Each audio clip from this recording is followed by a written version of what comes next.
BJP के प्रदेश अध्यक्ष को लेकर सूत्रों के हवाले से खबर है 1 से 3 जुलाई के बीच घोषणा हो सकती है। 1 जुलाई को चुनाव प्रभारी धर्मेंद्र प्रधान आ रहे हैं मध्य प्रदेश। प्रदेश में महिला को अध्यक्ष बनाने की संभावना प्रबल हो रही है। सूत्रों के हवाले से जानकारी मिल रही है।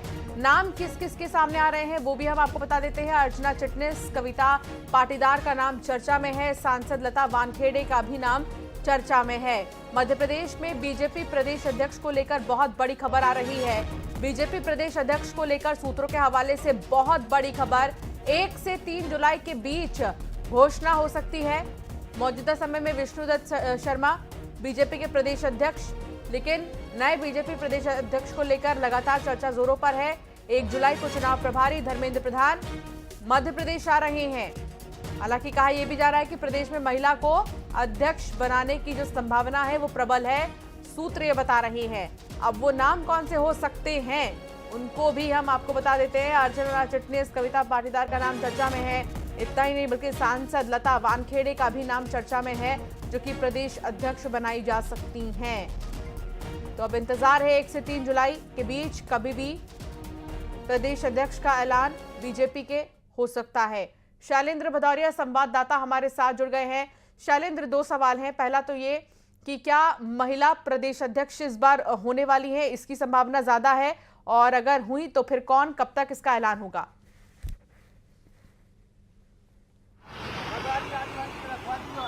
देखिए, बिल्कुल मैं आपको बता दूं कि 1 तारीख को मध्य प्रदेश के चुनाव प्रभारी केंद्रीय मंत्री धर्मेंद्र प्रधान मध्य प्रदेश के दौरे पर आ रहे हैं। वो 2 दिन तक मध्य प्रदेश में रहेंगे और अलग अलग इलाकों में जाकर जो तमाम जिलाध्यक्ष हैं, प्रदेश के जो पार्टी के पदाधिकारी हैं, उनसे मुलाकात करेंगे, उनसे रायशुमारी करेंगे। और माना जा रहा है कि उनके इस दौरे के बाद जो है मध्य प्रदेश बीजेपी को नए मुखिया का नाम का ऐलान हो जाएगा। देखिए, संगठन पर्व जो है वो लगातार बीजेपी का चल रहा था। 4 महीने पहले जिलाध्यक्षों की घोषणा कर दी गई थी, लेकिन 4 महीने से जिलाध्यक्ष की घोषणा नहीं हो पा रही। विष्णुदत्त शर्मा का कार्यकाल खत्म हो गया और वो लगातार उस पद पर अभी काम कर रहे हैं। तो ऐसे में संभावना ये बहुत जताई जा रही है कि बीजेपी के लिए मध्य प्रदेश सबसे सुरक्षित राज्य माना जाता है और ऐसे में हो सकता है कि यहाँ पर महिला प्रदेश अध्यक्ष की घोषणा की जाए, जिसमें तमाम नाम जो सामने आ रहे हैं। क्योंकि 2020 से जब से मध्य प्रदेश बीजेपी में सरकार में आई, तब से लगातार ये देखने में आ रहा है कि सांसद जो होता है उसको अधिकांश जो है वो प्रदेश अध्यक्ष की कमान सौंपी गई है। तो ऐसे में संभावना इस बात की ज्यादा है। कविता पाटीदार जो राज्यसभा सांसद है, उनका नाम भी चर्चा में है। लता वानखेड़े जो सागर से सांसद है, उनका नाम भी चर्चा में। इसके साथ ही पूर्व मंत्री और वरिष्ठ विधायक अर्चना चिटनिस का नाम भी सामने आ रहा है। इसके साथ ही अगर आदिवासी की तरफ अगर हम जाएंगे तो संपत्ति उइके से लेकर निर्मला भूरिया, ये वो नाम हैं जिनको लेकर कहीं न कहीं बीजेपी में अटकलें तेज हो गई हैं कि मध्य प्रदेश बीजेपी जो है वो इन नामों में से किसी एक नाम पर अपना फैसला जो मोहर जो है वो लगा सकती है। अंतिम फैसला जो है जब प्रदेश प्रभारी धर्मेंद्र प्रधान यहाँ पहुंचेंगे, लोगों से बातचीत करेंगे, उसके बाद ही होगा। लेकिन अब अटकलें जो है या ये कहें कि सुगबुगाहट है जो काफी तेज हो गई, क्योंकि लंबे समय से मध्य प्रदेश बीजेपी प्रदेश अध्यक्ष के संगठन के चुनाव का इंतजार जो है वो कार्यकर्ता कर रहे हैं। और यही कारण है कि देखिए 4 महीने पहले संगठन के चुनाव हो चुके हैं, जिलाध्यक्ष घोषित हो गए, लेकिन अभी तक उनकी कार्यकारिणियां नहीं बन पाई है। तो ऐसे में अब ये माना जा रहा है कि धर्मेंद्र प्रधान के दौरे के बाद मध्य प्रदेश बीजेपी को नया मुखिया मिल जाएगा, जो संभवतः महिला होगा। जी, बहुत शुक्रिया शैलेंद्र जानकारी साझा करने के लिए। और अब बात रतलाम की होगी, जहां थोड़ी ही देर में एमपी राइज 2025 कॉन्क्लेव का शुभारंभ होगा। कुछ ही देर में मुख्यमंत्री डॉक्टर मोहन यादव इसका शुभारंभ करेंगे। कॉन्क्लेव में वोकल फॉर लोकल की धूम है। उद्योगपतियों को कॉन्क्लेव से बहुत बड़ी उम्मीदें हैं, तो तैयार है मंच सजकर इंतजार मुख्यमंत्री के शुरुआत करने का, शुभारंभ करने का। मीट में शामिल होने के लिए बहुत सारे उद्योगपति आए हैं आसपास की। तो रतलाम के कुछ उद्योगपति हमारे साथ हैं, इनसे चर्चा करते हैं क्या तस्वीर बदलेगी इस इंडस्ट्रियल कॉन्क्लेव के बाद में। सर, इंडस्ट्रियल कॉन्क्लेव हो रहा है रतलाम में, आप भी खुद आए हैं यहाँ पे, किस तरह की तस्वीर बदलने की उम्मीद है? क्या लगता है कितना फायदा होगा रतलाम जिले को, आसपास के मालवा? मेन तो ये कि विकास होगा। जो अभी तक रतलाम जो रिजेक्ट मतलब आइसोलेटेड था, तो नई इंडस्ट्री बहुत 25 साल के बाद ऐसा ये इनफ हुआ है इवेंट की, इससे जरूर रतलाम का विकास होगा। विकास होगा, तस्वीर बदलेगी। किस तरह की तस्वीर बदलेगी, क्या लगता है आपको? आज इतना बड़ा आयोजन रतलाम को मिला है, इसकी जो तैयारी और आज जो यहाँ रूपरेखा तैयार होने जा रही है, ये निश्चित है कि रतलाम का विकास होगा। यहाँ जो दिल्ली मुंबई हाईवे जो निकला है, उसमें अच्छा इन्वेस्टमेंट आएगा यहाँ के इंडस्ट्रियल में भी काफी विकास। बड़ा इन्वेस्टमेंट आएगा तो लोगों को रोजगार भी मिलेगा यहाँ पे। बहुत रोजगार मिलेगा और हमारा बिजनेस भी बहुत अच्छा बढ़ेगा। जो नया जोन आ रहा है जामन पाटली के आगे, जो नया सेक्टर जो बन रहा है, उसके अंदर बड़ी इंडस्ट्रीज अगर आती है, उसमें हम लोग भी इन्वॉल्व होंगे, रतलाम के और भी नई जनरेशन भी इन्वॉल्व होगी, सब लोग इन्वॉल्व होंगे, नया इन्वेस्टमेंट करेंगे और खूब इन्वेस्टमेंट आएगा। कुछ यूथ हमारे साथ है सर, किस तरह की उम्मीद है आज के इस कॉन्क्लेव को लेके?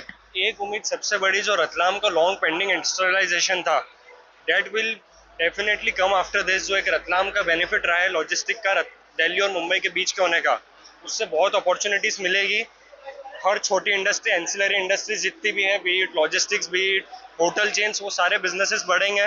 जितनी बड़ी इंडस्ट्री आएगी उतनी छोटी इंडस्ट्रीज खुलेगी। वो एक डेफिनेटली एक लुकिंग फॉरवर्ड टू दैट।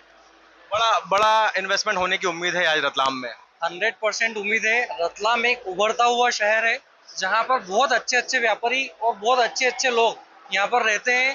पूरे विश्व को ये जानना चाहिए कि रतलाम की कैपेसिटी बहुत ज़्यादा है। साड़ी, सोना और सेव तीनों ने रतलाम का नाम बहुत रोशन किया है और हम चाहते हैं कि जल्दी से जल्दी रतलाम बहुत ज़्यादा तरक्की करें। यहाँ के लोगों में बहुत जोश और जुनून है। और चलिए अब एक नजर सुपरफास्ट खबरों की ओर। देवास में चक्का जाम की वजह से मरीज की मौत। इंदौर से देवास लाया जा रहा था मरीज। टीकमगढ़ में बीच सड़क पर युवक के साथ मारपीट। तालाब के मछली ठेकेदार और उनके साथियों ने की मारपीट। डिंडौरी में बीएमओ डॉक्टर गोपाल मरावी पर गंभीर आरोप। 2 युवकों के साथ मारपीट करने के आरोप लगे। बिलासपुर में सरेआम युवक की जमकर पिटाई। युवक को बेल्ट से पीटा। मुरैना में बिजली विभाग के कर्मचारी के साथ मारपीट। सब स्टेशन के अंदर हुई मारपीट। बिजली कर्मी को मारकर फेंकने की भी दी गई धमकी। सीहोर में बच्चा चोरी के आरोप में 2 लोगों को खंभे से बांधकर पीटा। पकड़े गए आरोपियों को पुलिस के हवाले किया। पंजाब के गुरदासपुर में गैंगवॉर का शिकार बनी गैंगस्टर जग्गू भगवानपुरिया की मां। अज्ञात लोगों की फायरिंग से एक और रिश्तेदार की भी मौत। श्योपुर में बिजली की समस्या से आदिवासी परेशान। आक्रोशित आदिवासी ने किया चक्का जाम। प्रशासन के खिलाफ जमकर नारेबाजी हुई। देवास के खिवनी में धरने पर बैठे बेघर आदिवासी। वन विभाग के अतिक्रमण अभियान से हुए थे बेघर। उज्जैन में विक्रम विश्वविद्यालय के छात्र पर कर्मचारी ने ताने पिस्तौल। मारपीट के बाद जान से मारने की धमकी भी दी। सिंगरौली में नाले में बहे 2 बच्चे। एक बच्चे को बचाया गया, दूसरे लापता बच्चे की तलाश जारी। हैदराबाद में महिला ने दौड़ा दी रेलवे ट्रैक पर कार। रेलवे ट्रैक पर कार को देख मचा हड़कंप। छतरपुर में नाग नागिन के डांस का वीडियो वायरल। नौगांव में सामने आया डांस का वीडियो। गुजरात के सावरकुंडला में शेरों का खौफ। निर्माणाधीन